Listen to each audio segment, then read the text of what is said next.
साधू संताला धन्य दिली, पण आजच्या अभंगामध्ये कोणाला धन्यता दिली? धन्य माता पिता जे आपापल्या हिताकरता जागी आहेत. आज तर बारकाईने लक्ष द्या, माळी समाजामध्ये एक संत जन्माला आले, संत शिरोमणी सावता बाबा.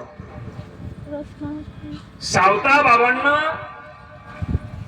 भगवान परमात्म्याला आपल्या हृदयामध्ये साठवलं.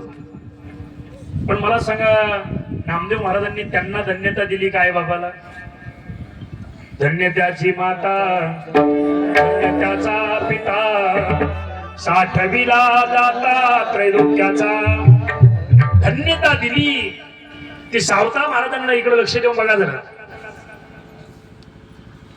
तुम्ही तर तुमच्या जीवनामध्ये चांगलं कर्म केलं, चांगलं कर्तृत्व केलं, हा सगळाची सगळा मान आणि सन्मान तुमच्या आई बापाचा आहे.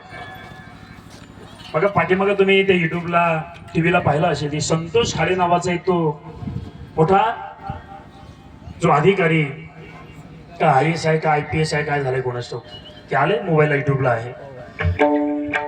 महाराज अगोदर सन्मान केला, ग्रामस्थांनी त्याच्या आई बापाचा सन्मान केला. का बरं?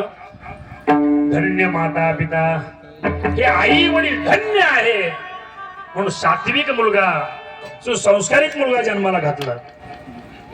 आणि खरं सांगतो, परमार्थामध्ये जी जी लेकरं आहेत, चांगलं आचरण करतात, महाराज त्यांच्या आई वडिलाला धन्यता दिली पाहिजे. आणि म्हणून आज असणार हे सुंदर असणारं वर्ष श्राद्धाचा कार्यक्रम ज्यांनी आयोजित केला, बघा ना, सिस्टीम तर फार सुंदर आहे. कुठले आवी महाराज? मानेवाडी. त्यांच्याकरता एकदा टाळे वाजवून. फार गोड सिस्टीम आहे. हे सगळं वैभव उभा करताना महाराज, कारण यालाही पैसा लागतो आणि पैसा असून बी नाही बरं. मला माझ्या हस्ते पुणे जिल्ह्यात जरा जास्त कार्यक्रम असतात, फार पैशावाली माणसं आहेत.